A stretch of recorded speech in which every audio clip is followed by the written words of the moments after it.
Keď bývala som malá, tak viem, že som sa bála ísť von a tam si hľadať nových priateľov. Tak s dušou nesmelo čítala som knihu za knihou. Hrať sa vonku, to mne sa nechcelo. No viem, že vždy tu býval niekto, kto držal ma, keď hrozil pán. Starší braček ma stále chránil, každý deň nádherný býval naplnený hrami. Draka ma púšťať naučil, najlepší priateľ, a vždy sa so mnou podelil. A všetko robili sme priateľ môj, vždy oddaný. A zrazu znie za ním.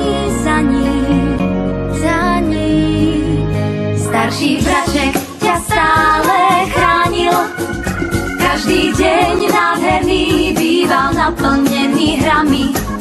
A hoci dávno je už preč, tak stále sa mi cnie môj brat, priateľ skvelý.